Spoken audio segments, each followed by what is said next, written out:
Counter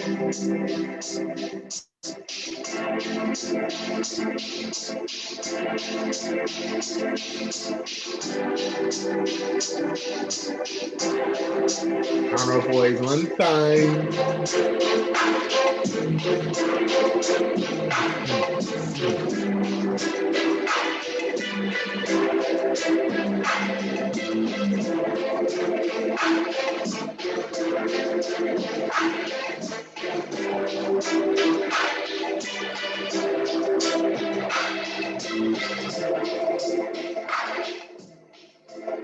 Hey, hey, hey, hey, hey, hey. What's going on, everybody? Welcome to the Counterpoise podcast. Today, I am one of your co-hosts, Samantha Adams. We have a great topic out here for you. Again, I'm Samantha Adams, one of your co-hosts, and I'm joined by my other two lovely co-hosts. You guys want to introduce yourselves? Yeah, hey guys, I'm Malik Foster, another co-host for the Counterpoise podcast. And I am Everett Stevenson. We're your third and final co-host as well. And this week we wanted to pay homage and respect to one of the fallen soldiers who lost their lives tragically a little over a year ago. This show is dedicated to the events and the things that have taken place after the tragic loss of George Floyd. It's been about a year since his passing has occurred, and a lot of things has changed. Well, there have been some changes that have taken place in society on a grand scale, as well as more local scales as well. So we wanted to look and take some time to kind of reflect on some of the things and some of the changes that have taken place in that time frame, and some of the conversations and discussions that have taken place following his death. And so on deck today, we have a few subjects that we want to talk to. And just as a quick overview of those, we have policing reform bill, which was a topic that was recently addressed. We looking at police protesting and joining in the thing policing. Sometimes there are numerous lives that were taken after George Floyd, as there were lives that were taken prior to his. And so, we wanted to talk about what are some of the things that the families have received from some of the cities and things of that nature following their deaths. And then we also wanted to look at the trial of the officer who took the life of Mr. Floyd. And lastly, how corporate America joined in on this crusade, if you will, for Black Lives Matter or awareness within the Black community. So we have a host of things to discuss today. Definitely want to get you guys' input. For all of our Facebook family that's live, please feel free to comment. Let us know what you guys thinking on the subject. And all of our YouTube friends and family, please leave a comment. We'll definitely get back with you guys on it too. But yeah, anybody want to go ahead and jump this one off real fast? I think we can start off with the policing reform bill. And yes, so there was a George Floyd bill, and it passed in the House back a year ago, June of 2020, but it's still, it passed in the House, so of course it still has to pass in the Senate. But I pulled up the bill. I'm just gonna go over it really quickly. It just says that it addresses a wide range of policies and issues regarding policing practices, and law enforcement accountability. It increases accountability for law enforcement misconduct. It restricts the use of certain policing practices. It enhances transparency and data collection and establishes best practices and training requirements. The bill also enhances the existing enforcement mechanisms to remedy violations by law enforcement. Among those things are that it lowers the criminal intent standard from willful to knowing or reckless. That's all legal jargon. A lot of y'all won't really understand that. And also, they do that in order to convict law enforcement of the misconduct under federal prosecution, which is interesting, right? Because you just have to, rather than saying you willfully did something, like you were vehemently trying to do it, now they're just saying you have to know that you were doing it or you were reckless in it while you were doing it in order to be able to convict police. Hey, Sam, let me so I think one of the things that also like how I was able to understand like those different degrees, levels, if you will, of intent, is like one of the basic ways of kind of understanding this is basically saying like one action is something in which it was like, you know what, it was reckless. You knew that it could lead to something. And then there's Mhm. a action in which you're saying that, listen, you gotta know that this was going to cause a certain Right. effect. Like, Right. you know, we could say, okay, and like so just for the viewers, we'll use an example of like, you know, you could throw a rock from off a hill, right, onto like cars that's going down, right? Like it's not necessarily guaranteed that someone will lose their life, but it's a chance Mhm. that can cause a big effect. Versus if Right. they shoot a gun at like a Somebody, trench, point blank, if you shoot a gun point blank range, or yeah, you right? shoot a gun even if you shoot it in the air or whatever the case may be. Like, you know, yeah, you might not necessarily have intended for someone to lose their life or don't know where that gun file might drop, and you know what I'm saying, intends for that to happen. But the actions that you took was such disregard, like you know what I'm saying, that causes such Mm-hmm. a high level of Right. damage that you'll now have to attribute it as though you intended for it, even though you may not have. And that's what we mean. That's what Right. they were looking to try to do by enhancing Right. from one level of like recklessness to the other level. As to know it knowingly or reckless, that's like you shooting it in the air versus the from being willful, which is like you walk up to somebody and you shoot them point blank range. That's the difference between willful and knowingly, because they're changing it from willful to knowingly or reckless. And I think that that's important. A lot of people don't understand what that means, but when you're talking about prosecuting police officers, once they get rid of that, that means you've already breached the glass ceiling of the immunity, the qualified immunity that they have, and then you're going to the intent. And all crimes have to have some level of intent, even if it's negligent. Like negligence doesn't have intent, but unless it's a negligent crime, they're saying you have to have intent, if that makes any sense.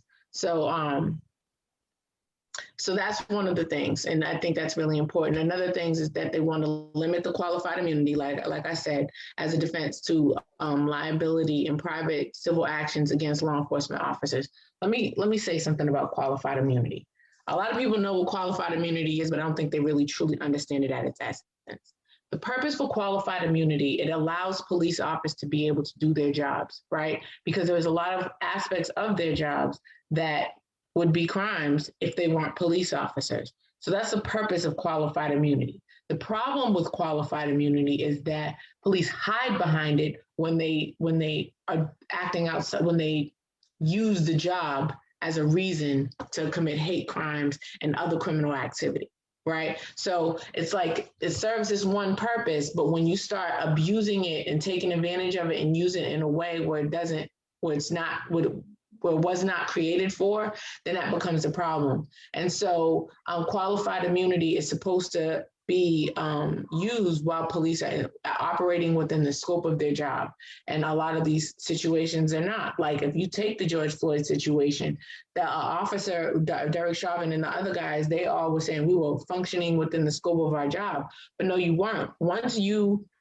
Once that officer, once it was on top of him and he wasn't fighting and all the other stuff, they had at that point exceeded the scope of their job.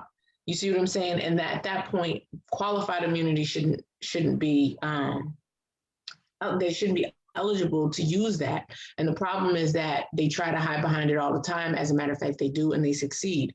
Case in point, Rodney King, right? They hid behind that. Happens all the time. They hide behind this qualified immunity. But they really got to do something else about it. The third thing, it says that it grants administrative subpoena power to the Department of Justice in pattern or practice investigations, meaning that the Department of Justice has more power to be able to investigate these types of things. It also establishes a framework, the law also establishes a framework and remedy to racial profiling by law enforcement, which is very important because how many people get pulled over for driving while Black? It also limits unnecessary use of force and restricts the use of no-knock warrants, chokeholds, and carotid hold. I almost jacked that whole word up. That's pretty much chokeholds and holding people, choking people out. The bill creates a national registry for national police misconduct, which is necessary because what happens is when these police act up in one place and they get released or they quit, they just bounce and go to another jurisdiction. So now this creates a national registry, so you know, all right, these officers all have been released or have whatever in their jacket, so you can see the kind of misconduct that they have participated in while they were in the former places that they were, precincts that they were in. It also establishes new reporting requirements, including the use of force, officer misconduct, and routine police practicing. And finally, it directs the Department of Justice to create uniform accreditation standards for law enforcement agencies and requires law enforcement officers to complete training on racial profiling, implicit bias, and the duty to intervene when another officer uses excessive force. Now, that's what the law says. I have my own opinions about all of that. I think all of that sounds good, but I don't think it's going to be pretty hard to enforce all that stuff, you know?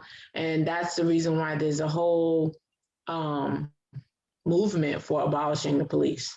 And when they say abolish the police, I mean, I don't think people say, some people really mean just get rid of police altogether, whereas some people just say, you know, you got to just stop giving them all this money and allowing them to move in these military ways and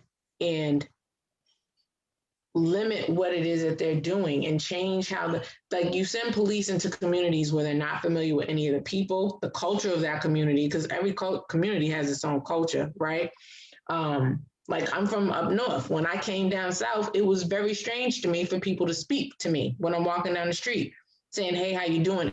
And not want anything from me, because up north, if somebody's talking to me, they want something. You see what I'm saying? And that's just a different culture. It doesn't mean that one is good and one is bad. It's just different. And so when you're sending people into different communities and they're not familiar with the communities or the people, then you have more problems than you can solve. Like there's so much, they're supposed to exercise the discretion, but they're exercising discretion based on their own framework, mental framework, as opposed to understanding what is going on in that community at that time. And so, I mean, I think it's a good idea. If you're not going to abolish the police and you're not going to do all these things, try this. Have at it. I mean, it's been 40 years. I don't think they should ban the police at all. I'm not saying ban the police. I don't think so. I'm not saying ban the police either. What I'm saying is when they say abolish the police, it doesn't mean get rid of police altogether. It means stop giving them more money than you give everybody else, right? And you defund the police. Okay, I got right. You. Or what did I say? Abolish? No, defund the police. Yeah. I apologize. I misspoke. Yeah. To defund the police. You stop giving them all this money and you force them to have to function in a way that works for the community, as opposed to just sending them in there and they're just being just aggressive. And that's another thing. One thing that this bill doesn't touch on is the mental health of police officers. You know what I mean?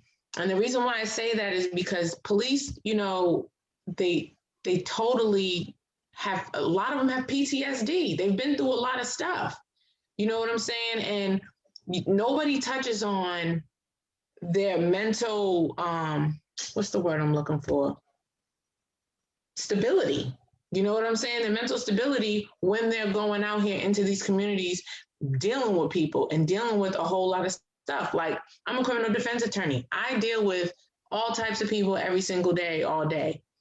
But I deal with it after the event has already happened. I get to read about the events. You see what I'm saying? And police reports, I get to ask questions, investigate, stuff like that. I get to hear my clients talk about it. And that can be a little traumatizing and daunting on your spirit too.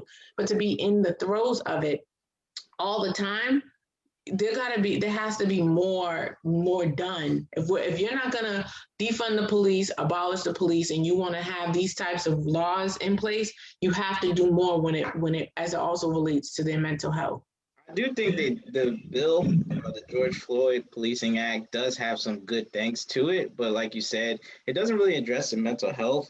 I mean, it does address like the training and the development program, so maybe they can kind of, you know, say, hey, this development development and training program. We're going to do a mental health type of program so they can kind of sneak it in there under that, I think. But it does have good things. Like I was thinking, like, okay, the changing of the standard, like you mentioned earlier, from willful to knowingly, that's a good thing because a lot of police are reckless. So that previously the standard was so high, it was hard to convict. So I like how they're trying to have the police accountability component of it, where the federal people can federal government can prosecute these officers appropriately, and also that civilians can seek civil compensation if the police violate their constitutional rights. So I like that. Um, and I like the dash camera stuff and the body camera stuff. So there's more transparency on what these officers are doing, and it can be recorded. Even though a lot of these, police chiefs and police departments wait until so long to, show evidence and footage and the recordings. Like, for example, I think even in Or they come up, North or they come up Carolina, missing, or they in come North up missing. Carolina, it takes like a year. They wait until all the heat dies down. They take another year, and then people get enraged again once they see some injustices and some of the cover-ups that were done. I think there was an incident in North Carolina. I forgot the guy's name. It was like a taser. I think you know what I'm talking about, right, Sam? I don't know. There's so many. I know, right? Yeah, we lose count, but Not to be essentially, loud. it was something that happened in North Carolina where a black guy said, I don't have anything on me. I'm, whatever. They kept tasing him and stuff, and they said some racist remarks. You know the story, the same old thing. Well, they got that other one that happened. Was that in California recently, where they friggin' dragged that guy? The police beat him to death and dragged him. Mm-hmm. Yeah, but I said all that to name. say that the bill does have some good stuff to it. So I would love for it to get passed. I think that would be a good start for holding police accountable and for Black people to have some sort of type of protection. It's not explicit, but it's like implied protections. So that would be a good thing. I don't know what's holding up Congress or Biden or the rest of the group from getting it through, but I mean, it needs to come to fruition. Well, I think what happened was in June of last year, it passed in the House. They had to go to Senate. Mitch McConnell was the leader of the Senate, so he was a majority leader. So he probably was like, we're not even going to vote on it. Now that there's a new administration, it's supposed to be getting voted on pretty soon. Okay, I just know that Asian hate bill got passed so quickly. Yeah, so, that thing that went through so fast. Exactly. And there was no burning buildings because Asians were getting attacked. There was no destruction of property, looting, and all this other stuff going on. So I mean, Yeah. One thing I wanted to touch on is just also too last year they tried to pass. I mentioned this a number of times on a bunch of different episodes, where they tried to pass the Emmett Till anti-lynching bill, and it stalled in the Senate. And let's see, what they were trying to do was specify lynching as a hate crime. I don't see anything wrong with that. Excuse me, I don't think anybody who thinks lynching is wrong should see anything wrong with that. And remember, lynching doesn't necessarily mean being strange fruit getting hanged from trees and burned up or dragged. Lynching literally just means you're being murdered because of the color of your skin. And so the bill, like, it offers a whole bunch of history and all that other kind of stuff. And back in 2005, there was a senator by the name of Mary Landerow, I believe it's Landerow, might be how you pronounce her name, and George Allen. There were two of them. And they apologized for the Senate's failure to enact the anti-lynching legislation as a federal crime. The Senator Landrieu, I'm probably completely butchering her name, says that there may be no other injustice in American history for which the Senate so uniquely bears responsibility. I don't know if I agree with that, saying that there's no other injustice. There's plenty. You know what I'm saying? It's definitely plenty, but I mean, at least, she saw something wrong there. You know what I mean? And the offense involving lynching, it says whoever, whether or not acting under the color of the law, willfully acting as a part of any collection of people assembled for the purpose of the intention of committing an act of violence upon a person causes the death to any person shall be imprisoned for a term of years or life. It doesn't say how many years, fined under this title or both. So this is pretty much saying if you're in a mob and you're out there trying to kill somebody, then you can be prosecuted under the anti-lynching bill. It didn't pass. I think that it should probably be more specific, but at the same time, I get it, right? Because you don't want people out there just like that guy who was shooting at Asian people at all the spas out here in Atlanta. You know, he was one person by himself, but if he had a group of people, if he had one or two other people with him, that's a group. You know, going out just killing people just because they were Asian. You know, I guess that's pretty much considered a lynching. E, you got anything? Yeah, no, I definitely think that. Hello. Yeah. Yeah. Yeah, okay. Yeah, I definitely think that the lynching bill is definitely one that I definitely want to see make its way through Congress, or just like an enhanced level of protection that goes into protection for Black people, and not necessarily just in the manner in which a lynching can occur. I want it in the same way in which life can be taken and that crime could be escalated to a hate crime when you look at the way things going with the Asian Americans. That's the same type of energy I need, if not more. You know what I'm saying, when it comes to protecting Black lives, because again, like I said, it's from my biggest thing and my biggest gripe on the whole issue with this is unless, like I said, unless I've seen, and I don't want to sound like this, I don't want to see anybody's, but until I see all bodies on a fucking TV line like that, then no, like I'm gonna feel like no, these are the bodies that I feel like need to be protected, because these are the ones that I keep seeing that's constantly being blasted on TV, constantly being shown, and I think it's the ones that's being constantly disrespected, and it's coming from a level in which people start to feel as though, like, because they see it, that they think that it's okay, that it's froggy enough that they can go ahead and try the same type of stuff that they think that they're seeing. And that's where I feel like, come on, you know what I mean, Congress, like, we need you guys to do better, as well as the nation. Like, we need people, but I do understand, again, what I'm asking isn't necessarily democratic in a sense. It's not nothing that this country was founded on, in a sense. So I get that essentially I'm asking for something and asking for a space for people who was not initially intended to be, included within this nation. But we're here now. You know what I'm saying? This bad boy has been built. You know what I'm saying? There's been hundreds of years of a development that has transpired because of the things that have taken place. And so we need that protection just like you would give it to any other citizens. And that's why I feel like this bill in particular is just a small bill that needs to be done in comparison to other things that need to be done in order to remedy this situation. So yeah, that's my viewpoint on it. I think that you touched on something that's really important, though. E is saying that it's not necessarily going to be. It doesn't necessarily have to be democratic. I think when you're looking at the entire circumstance as a whole, like the totality of it all, it shouldn't have to be about political. It shouldn't be something that's politicized. It shouldn't have to be about what's good on the right versus what's good on the left. It should be about what's right versus wrong. Because remember, we've had plenty of laws on the books that were absolutely wrong.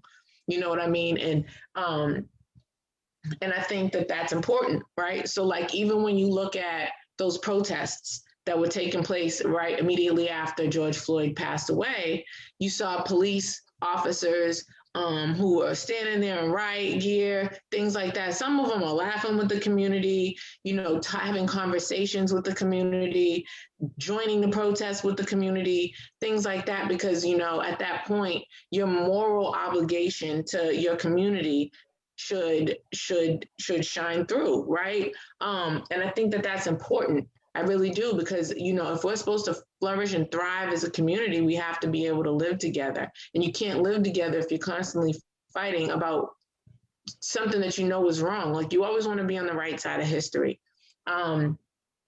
Do I think some of those police officers who joined in the protests were full of shit? Excuse my language. Yes, but do I think some of them genuinely meant it? Yes, because think about it. There were also a whole lot of police officers that quit being police when all of this stuff was going on because they didn't like the way that the police were approaching the situation. And I think that also like is really important to remember. Just got to do what's right. I mean, if the job is to protect and serve your community, then serve your community. Be a part of it. You don't got to be a jackass about everything. You know what I'm saying? I understand being jaded by your job, but if you get that jaded, take a vacation. That blue shield, that blue wall is real. So that's something that is an issue. Like police protecting each other, that brotherhood, that fraternity, that fraternity sorority relationship, even with the ladies as well. It doesn't matter what race they are. It could be even black police. They still do some bad things too. So Exactly. it's like a power police issue as well as a systemic racism issue as well. So it's kind of like both. Like so, it doesn't matter. But the importance here, why it's a race thing, is because if a black officers can't do what the white officers are doing, they can't just kill white people with impunity. Those officers actually get in trouble most of the time. With the black officer that shot that white lady. I think Mohammed Noor or whatever his name is. Yeah, he was convicted. See, like with us, we gotta like be on the edge of our seats. We gotta threaten to burn the city down. Like things have to come down just for them to get like the minimum sentence. Yeah, exactly. Like crazy stuff has to happen just for them to get the minimum sentence, a slap on the wrist, just for them to get like 5 years. I'm sorry, I gotta throw this in here real quick too. Go ahead. Shout out to Tulsa, Oklahoma, because it's also the centennial year in which Black Wall Street was shut down in Oklahoma, in which those crimes were not really truly addressed or remedied by the state of Oklahoma or the federal government or the city of Tulsa. I also seen that also Earn Leisure will be out there with Hill Harper today, in fact, which is Saturday. They're going to be doing something. So if anybody's watching this, want to check that out, get a little education as to, again, what we're talking about. Just communities who's thriving, doing their own thing, and how people can come in, tear it all the way down, no repercussions. You know what I'm saying? No ramifications for their actions. And which is one of the reasons why we say again, like, yeah, you would like for the police and the laws to be there to protect you, but at the same time, it's almost like you almost have to protect yourself. Whether it's exactly that's how the Black Panther Party even came to be about. Absolutely. Within also, like you said, social organizations and things of that nature. Like you said, insurances, other avenues in which you can kind of protect, your assets and things. And it sucks, but it's like that old saying: you just have to almost stay 2-3 steps ahead because you never know what tomorrow might bring. And then also, I feel like you just don't necessarily know what feelings people really might be harboring for you. And so I say all of that to say that I didn't mean to throw you off too much, but when we were talking about that, I just wanted to, just get that little bitty tidbit of, history and pay homage to those, those hundreds of businesses that was lost tragically, so long ago. Yeah, that was a good point. Yeah, and we touched on the Tulsa thing last week as well. You know what I mean? So it's like important to know that history because Black folks were flourishing out there. You know what I mean? Really, really doing well. And it's just sad because they literally obliterated it. Like there's only a few people still alive, and the federal government is just now holding investigations and hearings with regards to what happened in Tulsa back freaking, what was it, 100 years ago? See, my thing is, how many years ago? It was 100 years. How many years? It wasn't 100 years ago. It happened in the 1920s, so yeah. Right, yeah. It wasn't 100 because I think the people that are still living are like 100. Yeah, like the 3 survivors are like 103, 101, like all that stuff. and they were like little children at the time. So Mhm. it happened in the 1920s, I think maybe 1929. So it's been a minute. 21. I 21? remember. Yeah, because it's a Sentinel year. It's 2021, right? Oh Yeah. yeah. Sorry, y'all guys right. You're right. You're right. But I was gonna say to the point of the research and commissions, it's like it's always a research and commission they got to do with us. Other groups, it's like What? stuff gets passed quick. With us, it's like wait. Let me look at the books here. Let me do it. Let me Wait, do commission. hold on though. No, You You got gotta, a process. let me, right. yeah, And the thing about yeah, it, yeah. even with Study. even with Flint, right? Even with Flint, Michigan, and the water crisis, they still don't have clean water. That water been dirty since what, 2008 or something crazy? Like they had hearings, all that stuff. People don't went to jail, but they still haven't fixed the problem. It's just a distractionary tactic for them to stall to see how can we pay the less amount of money? How can we get out of this? It's like they're like, wait, let's research and see how much y'all deserve or how much we owe. And I'm like, y'all know the numbers. I'm cool with the research as long as they plan on doing something with it. But don't just sit there and freaking ask me 1,000 questions just because it sounds good. Ask me 1,000 questions because you intend on let's finding have a a hearing. We don't need to have a hearing. You guys are wrong. How much are y'all? Even if you need that, maybe they do need to have hearings because they need they don't have. They didn't have a bunch of hearings and research investigation for Asian Americans. What I'm saying. Let me finish what I'm saying. They did though, just so they can understand the extent of what they need to fix. Right? I get that. If that's what you want to do, cool. Right? But fix it. Don't just be out here wasting people's time. You see what I'm saying? Like, yeah, you're wrong, but to what extent? Because if all you're seeing is what's at the surface and there's all this other stuff, that's just like the Titanic, right? You've seen this much of a glacier, but the glacier was massive. They hit they hit what they thought was a little glacier and the whole thing sinks. So you might have to do the research to know how massive the problem is, right? Because a lot of people just don't know. They might really be that ignorant. They might know that it's wrong, but they don't know how wrong and to what depths it goes, right? Like people will say, okay, I know about slavery, but all they know is people were brought over from Africa and made to work or were beat, but they don't know that they were raped. They don't know that they were separated, their families were separated. They don't know the extent to what Black people had to go through. They couldn't read, they couldn't write, they couldn't marry, they couldn't leave. Like they had to strip themselves of their language and their religion and all that. People don't necessarily know all of that stuff. So when they see that, yeah, you got to do the research to know the depths of all the things that took place in that period. But at the same time, do something about it. Don't just be over here asking a whole lot of questions. For what? What purpose does that serve? You know, all you're doing is wasting time and gathering information for no reason, just so it looks good on paper or so you look like you was trying to help on C-SPAN. You know, I think it's the trick bag. It is a trick bag, but which is also a good segue into the next thing when you start talking about the money that has had to go to these families, right? And some of it has had to go to families due to lawsuits and things of that nature, but some organizations and schools and things like that have created funds for these families. Like George Floyd's daughter, she has a full scholarship. I think it's to Texas Southern, if I'm not mistaken. But I pulled up something really quickly that touches on some of the different payouts that have gone out. Like Michael Brown's family, he's a teenager that was killed by the police officer in Ferguson, Missouri. His family reached a $1.5 million settlement. In Chicago, the city agreed to pay the family of Laquan McDonald $5 million. He was fatally shot. The police officer that shot him, he was convicted of second-degree murder. In 2017, you guys remember Philando Castile? That one freaking broke my heart because he's the one that was shot by the police officer with his 2-year-old in the back seat. And his girlfriend filmed the whole thing. It says that they reached a $3 million settlement with city officials. The financial award for Castile's girlfriend, who live streamed because she also had she witnessed it, so she had her own grievances. She got $800,000. Let's see.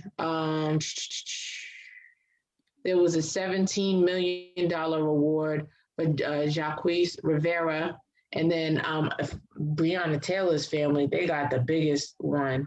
hold on, what was that? I think that was like 12 million. Hold on.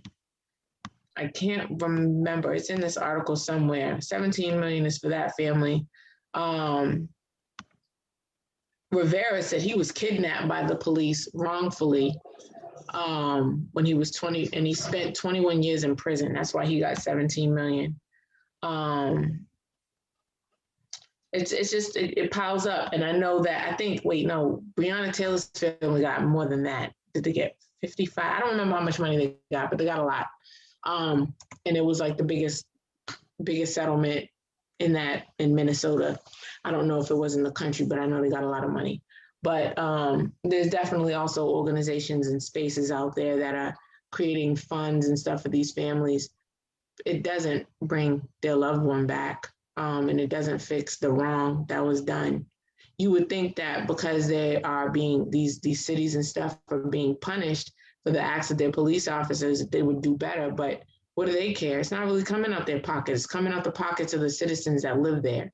You know, the police are there. They're supposed to be there to serve and protect the community, but they're just costing the community a lot of money when they're participating in this type of behavior. You know what I mean? And it's not fair to the cities. It's not fair to these cities, these taxpayers. It's just not right. And so when it comes to that crime bill, I think that registry would be a good idea because it'll help save some of these communities money. Because like the guy who shot Rashard Brooks out here in Georgia, I think he got his job back.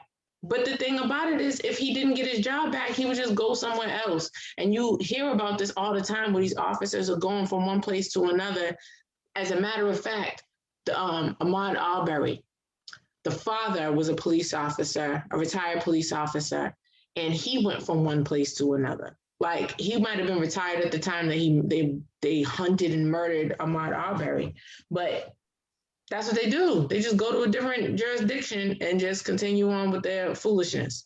You know. Sam, let me jump in here for a quick second. I was just going to make the comment on like how you were going through the list of the awards to families. Mm-hmm. I feel like that's good and important and all, but I think we need to focus on the laws. Like, I'm tired of seeing like this being a payout. Like, okay, right. It's going to look like it's just like a money grab. Like, those attorneys will go there, maybe Benjamin Crump and the other guy. Lee Merritt.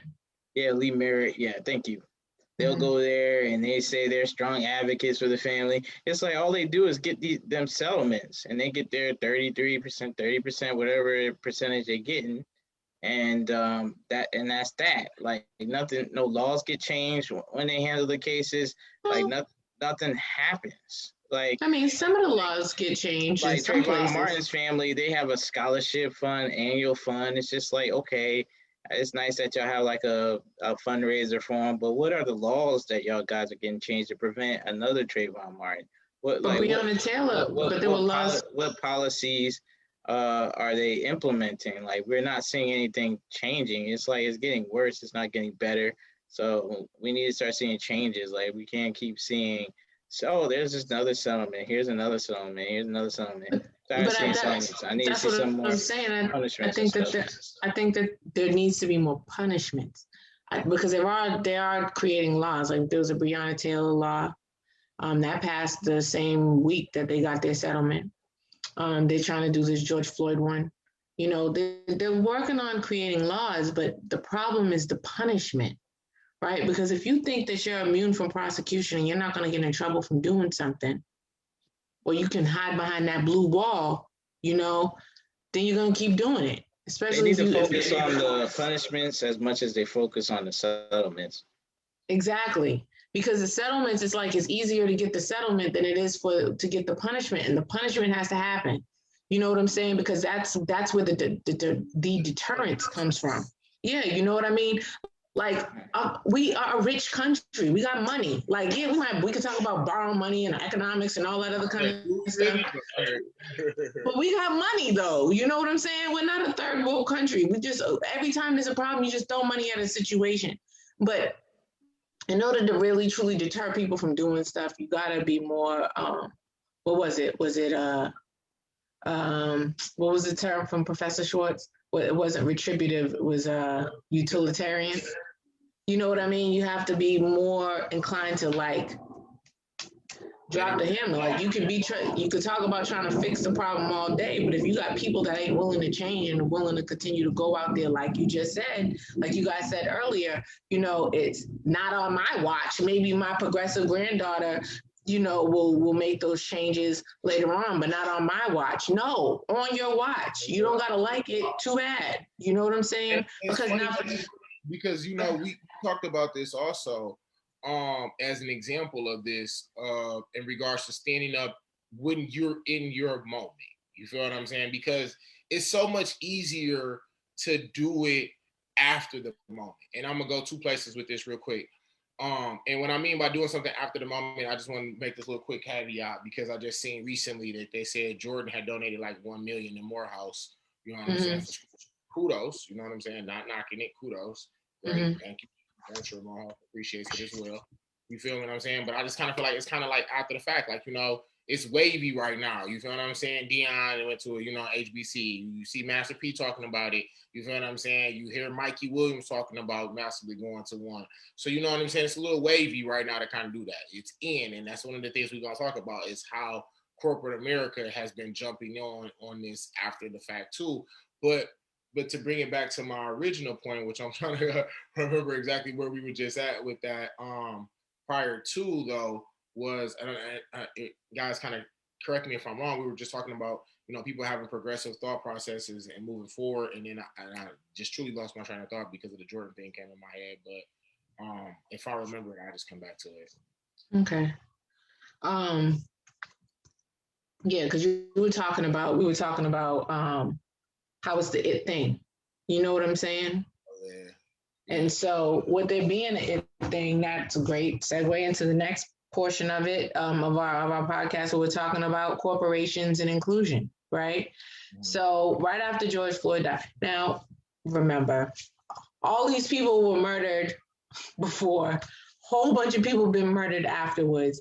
There was riots. They burned down a couple police stations. Remember, in one, I don't remember, it might have been Minnesota too, where they took over a whole little section and took over the police station and all that. They're just doing stuff all over the place in protest of all the things that are going on. But post George Floyd, because everybody watched George Floyd die. Everybody watched that 9 minutes and was almost 42 seconds or something like that of him being choked to death. And it really impacted the world, right? It did. I mean, I'm not going to sit here and say that it didn't. I'm not going to say it had more impact than one thing versus another, but it had an impact. And watching that, so many corporations came out and was like, oh, okay, we're going to dedicate this much money to diversity and inclusion and yada, yada, yada, yada. And it totaled out to be somewhere around $50 billion that people have said that they were going to dedicate to creating more inclusivity as it relates to Black people in their organizations, whether it be hiring more Black people in stores and stuff, having spaces for Black designers and Black Black businesses, right? But then $50 billion and only $250 million of those 50 billion have actually done something. Places like Sephora, where they say, look, we're going to have a whole section in every single one of our stores dedicated to Black skin. You know what I'm saying? Whether it be makeup, skincare, blah, blah, blah, whatever it is. Target said that they were going to do it, and they did. I went into a Target. I saw a whole, and it was in the front, and it was probably about 3-4 months ago. It was March.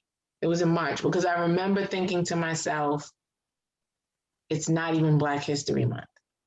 You know what I'm saying? Because, you see these types of things when it's Black History Month. It was like the middle of March. So they would have changed it by then had it been Black History Month. But they had the whole, the T-shirts up there that had like people's names like Rosa, Ida, Coretta, that kind of stuff. Or Marcus, Malcolm, Martin, stuff like that. They had those kinds of things. They also have a section for Black hair care products and things for Black people's skin. They've actually done what they said that they were going to do. But then you have other companies like Walmart who haven't done anything. You know what I mean? They haven't done squat.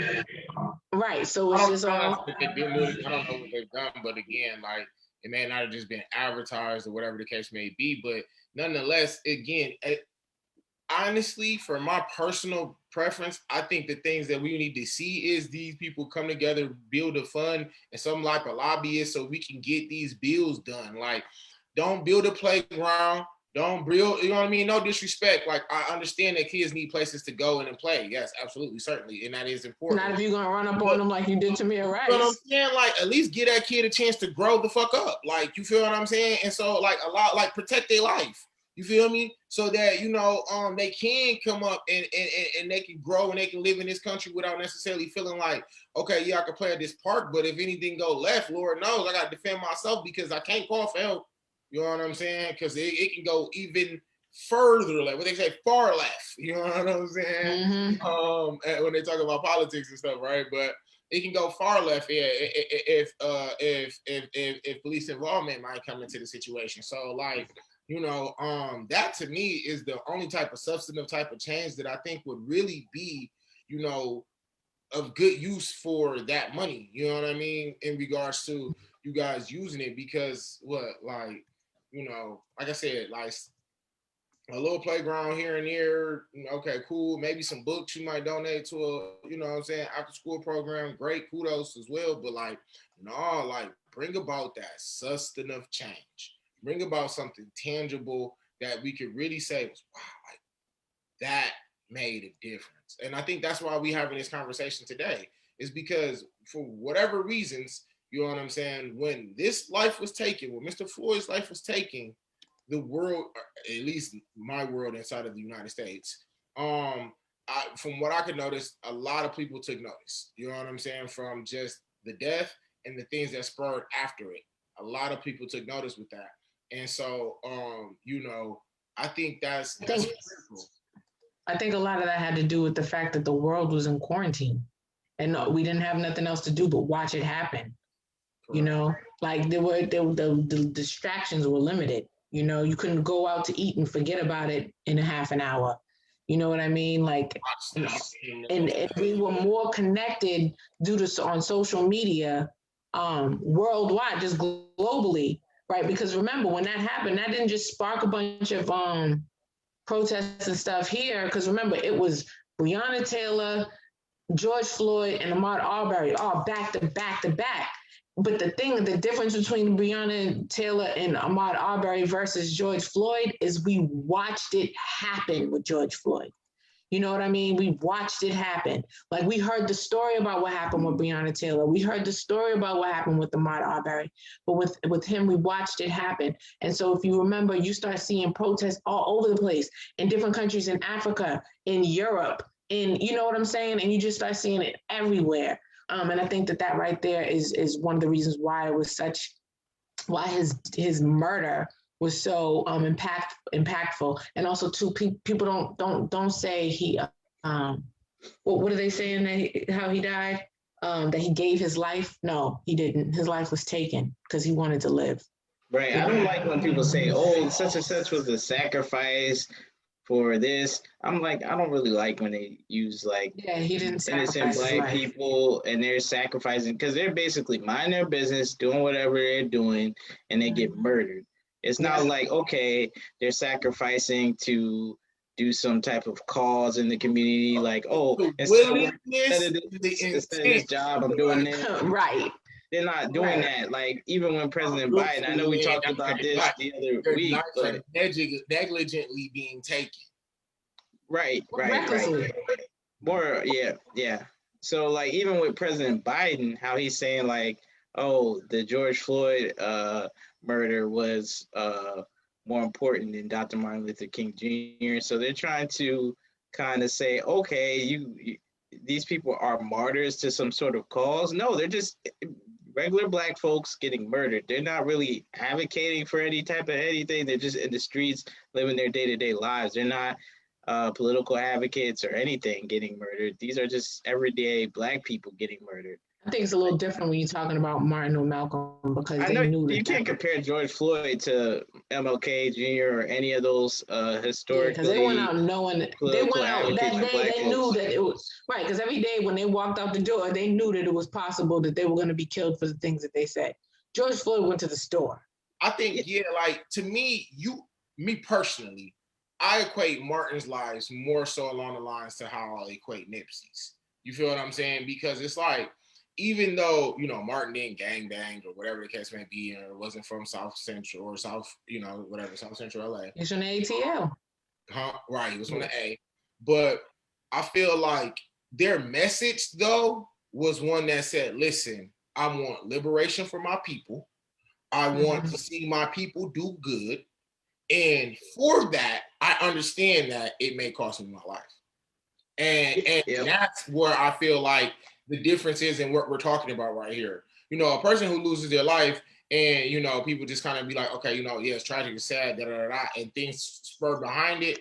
Unfortunately, they had to lose their lives in order for that to happen. But okay, it's an event. But somebody who actively says, you know what, I'm going to speak out against injustices. I'm going to speak out about certain things. I'm going to let someone know, like, and then they get it. It's a different level because it's like, the stuff you're talking about, the stuff that you're doing, the mission that you're trying to go towards, you know what I'm saying, is the same type of stuff that they vehemently try to stop. And that's why we go back to our conversation earlier when we look at, like you said, the anti-lynching bill. There's a reason why that bill didn't get through. You know what I'm saying? Regardless of whatever you want to say, it could be whatever.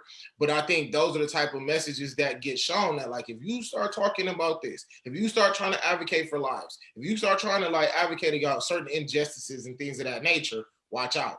And then that's why we say, okay, all right, well, we understand that then. You talk too loud, you speak on one level, you understand what's coming for you. But just going to the store, just selling some loosies, sitting in your car, eating ice cream, you know what I'm saying? At home with your boyfriend. Come on now, all right, you feel what I'm saying? At what point, come on, okay, if you out here crusading, it come with the game. Right. And another thing, what group is going under such attack? Everybody talking about, Asian hate, Hispanic hate, and all this. What other group has been targeted on all levels in every area of activity to the extent we have been and not properly compensated? There's an article I was reading about actually a city north of Chicago called Evanston, Illinois, where people between the 1920s and 1930s were discriminated against in the housing industry. So basically, they built up 1,400 new homes in a predominantly Black community. It was 84% Black at the time, and they sold none of those houses to Black people. The real estate agents wouldn't deal with them. The banks wouldn't deal with them. It was housing discrimination. So the city, to repair that harm, they're going to actually award them reparations. It's going to come in a tangible form of a payment. So the people who are alive today, who are residents, and also their descendants are eligible for the payment of $25,000, even though the housing prices are well over that. The average price is like 400,000 now in that area. So they lost so much wealth over that. So they're not being properly compensated. And the funny thing is, they wanted to use the money where they used to arrest 71% of the people who were arrested for this crime, which was marijuana, possession of marijuana. But now that they want to create recreational marijuana in Illinois, they wanted to tax the dispensaries for that to pay for the reparation, which I find very funny. Not really funny, but ironic. I say that to say, man, even when we get tangible solutions such as reparations, they always want to put limiters on us. And even with that 25,000 per person, you still have to pay your taxes on it. It's not tax-free money. They still want you to pay taxes on it, so they still want their percentage. So you don't get the full 25,000 scot-free and tax-free. Um, so at the end of the day, the government's still going to get their cut of your reparations for your harm, and you're not even getting the equal value to what the house is worth now. So you're still losing that wealth. So I think they still need to revisit that, and still fight for even more. I think honestly, I think people need to really get their boots on the ground. Say, hey, this is not even equal reparations here. It's not equal to the value of the houses today.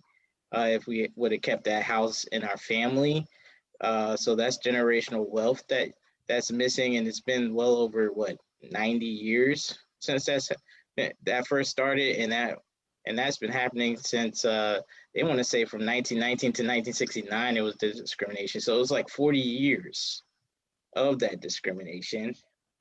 So I just wanted to go over that. If y'all want, I'll put the link to that article in the description for you guys so y'all can check that out. Do y'all have any thoughts? I mean, I think that's sad.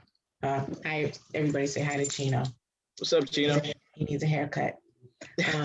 He needed to jump on my lap. He wanted my attention. But I think it's sad. I think it's sad that, first of all, they're just now talking about reparations for that. Like, it's kind of like it's reminiscent to me of the housing market crisis that happened in 2008, which caused the friggin' market to fall out. And the reason why that's reminiscent to me is because in 2008, what they were doing was they were giving these subprime mortgages to people that couldn't really afford it, didn't really have the proper credit, mostly Black people. Doesn't mean white people weren't affected by it, or people of any other nationality or race, if you will. I always say we belong to the same race. That's a human race. Nobody's from Mars, but some people tend to digress about that. I think that it's sad because it's very reminiscent of that. And the fact that they're willing to give reparations for that is good, but $25,000, that's then going to be taxed. So you're going to tax the people so that you can pay the people so that you can tax the people. And that's like the meeting to have the meeting. You know what I'm saying? I think that's kind of crazy. I do think that that's kind of crazy. I think that we need to do better all the way around. You know what I mean? I just do. I mean, that I don't have a lot to say about that because I think it speaks for itself. You know what I mean? This has been going all over the country. That's why we need reparations. Everybody keeps talking about slavery. I'm like, we need reparations for that. The discrimination, the black codes, all these laws that was written in the books, the written laws, the unwritten laws, the unwritten practices that were taking place that a lot of these companies and businesses were adhering to, especially during the 1900s and still to this day. So it's like, we need reparations not just for slavery. Like everybody thinks, oh, slavery was a long time ago. These housing discrimination practices, people are still alive today that were suffering from that. And they're still not that old, and their descendants are still alive. So it's like, yeah, we need reparations. They always try to find some type of scapegoat not to give Black people what they rightfully deserve. They always want to rig the game to keep us oppressed because that's what benefits our current system, and that's why our system needs an overhaul and change, especially when it comes to criminal justice, and especially when it comes to this discrimination and racism. I mean, I think a lot of these businesses, especially these wealth creating things such as real estate, stocks, bonds, the financial industry, period, needs to be looked at and investigated because there's a lot of wealth that's been stolen, lost, and misplaced in the Black community, and we need that corrected ASAP. Absolutely. One of the things that I just want to say, in looking at this show that we did today and, thinking about everything in totality, for me, what I would take from this is just like, live your life and understand that no matter who you are or where you are, you can be a beacon of light. You can be a beacon of change. And I'm sure Mr. Floyd, you know what I'm saying, was living his life, going about his day, and probably didn't understand how his life could have such a major impact on society. You know what I'm saying? Like when he probably was walking to the store to go get them cigarettes that day, I can assure you, he probably did not think that the whole world would know his name. You know what I'm saying? In the days to come. So like I would just encourage anybody to just, don't feel like you have to have a certain level or a certain status in order to bring about change.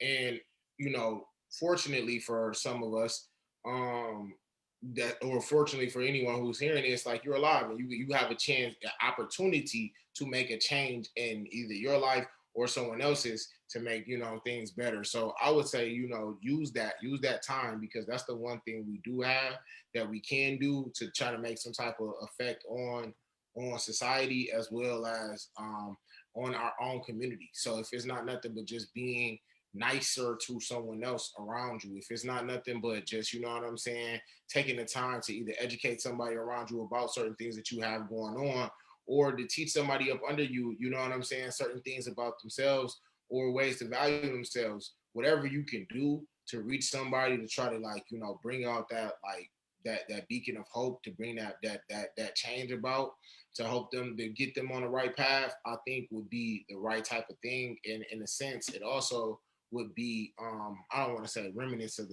his spirit, but it would be remnant of the spirit of the changes that took place from his life. And that's what I would want to encourage anybody who's watching this show to do, as you go about your life, because we all can bring about change. Mm-hmm. I've come across two quotes. One is by Mark Twain, and the other one is Martin Luther King Jr. Mark Twain, he's a great writer and all that, but it's also said that he was a racist.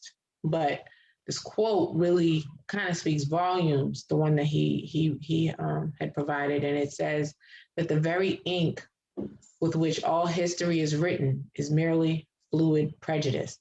If you think about the history of our country, it's laced with prejudice, racism, and things like that. So it's really hard to try to just eradicate it completely from the fibers of this country when the country is founded on it. Like the foundation of our nation is racism is embedded on it. I mean, the enslaved people and their descendants built the country, and even today still don't get the credit, or well, some of them get credit, but they don't really get the credit or the respect or even the regular civil treatment that was supposed to get. You know what I'm saying? And Martin Luther King says to be a Negro in America is to hope against hope. Like, really think about how deep that is. That speaks volumes. Like, imagine that you're hoping for the better while others are hoping for the worst, and you're hoping against it. It's like just in competition with itself. And that's the reason why I believe things have been so stagnant. It doesn't mean things have not moved, the needle hasn't moved, things, haven't progressed, but it does mean that just because things have progressed how they have, they're still not anywhere near as to where they should be. People should make comments like, oh, well, you had a Black president, or well, it's like, no, I shouldn't just be happy because of that. Yes, that happened. I should be happy that it happened, but that it's like that's not all you're gonna get, because that's not all people with the white supremacist mindset get. You know what I mean? And I think that it's important that people recognize, yeah, we hope against hope. We also see quotes all the time on social media that Black people love a country that doesn't love us back, which is so true. You know what I mean? But then again, where we gonna go? Where we gonna go? What we gonna do? Because everywhere in the world is like that. I don't know why. It just is what it is. And the best way to make these changes is to start with the mind. You know what I mean? Because when you change the mind, the heart will follow. It's not going to happen overnight, and it's not going to happen 100%. But I think that if we continue to keep that hope, keep hope alive, like Jesse says, you know what I mean? We just gotta. It's the only way we can continue to push forward and continue to fight the good fight, so that we're all treated with the same love, respect, and equality as everybody else. That's my motivational moment. And in closing, I think that we just have to continue to push forward. everything isn't going to be perfect. We're not going to be happy with all the things that happen. We're not going to like all the laws. We're going to want certain things to change drastically in certain ways, and they're not. And if they do, they may or may not happen in our lifetime. But we just have to continue to push the needle that our, I want to say forefathers and ancestors, but some of them ain't even forefathers and ancestors. Some of them is just our parents, have been really just working for and pushing forward towards to help grow us as a culture and as a nation, because Black history is American history. It's also, European history, Asian history, and African history. It's just that we are part of this world, and you're not going to do anything to get rid of us. So we just have to just continue to push forward and either fight for our seat at the table or fight to get our own table. It's going to be one or the other, but we're going to have to just keep fighting, and that's the bottom line. So that's my motivational minute. That's what I think in closing.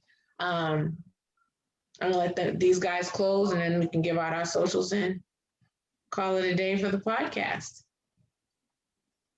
Yeah, I was going to say that, I think we touched on a lot of the points, but, the main focus is, we need tangible change that is actually going to be beneficial to our community. Like we need, economic change. We need laws on the books to help protect us, and we need the economic change to help put money in our pockets so we're not in poverty. So, it will help lessen the crimes in our communities, make our communities safer.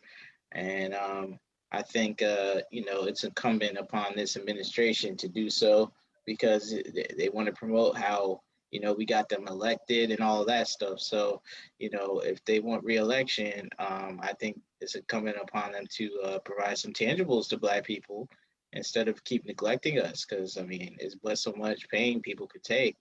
And, I think a lot of Black people want change. So change is going to come one way or another.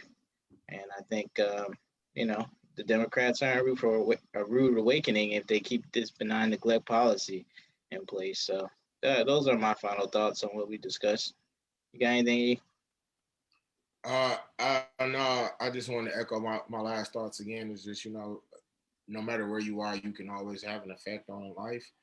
As we seen, like I was saying with Mr. Floyd, he was just walking the door and boom, look at all of this, kind of spurred.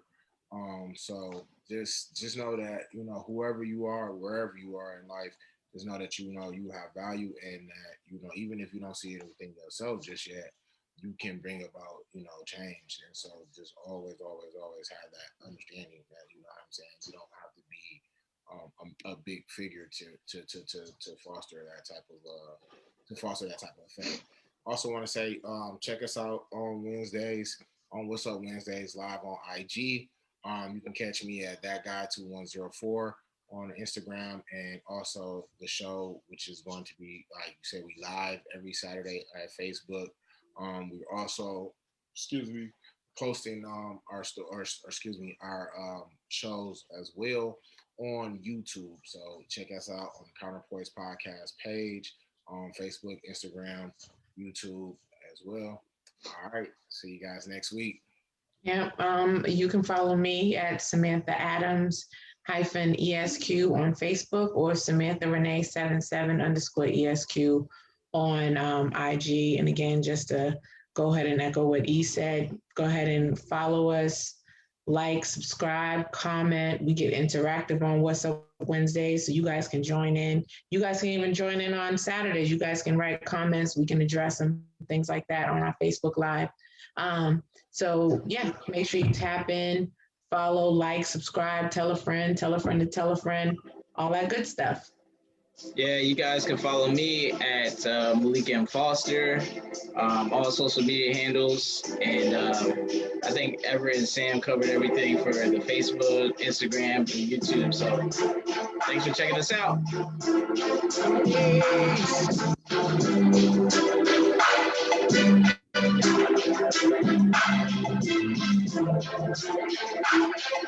Peace.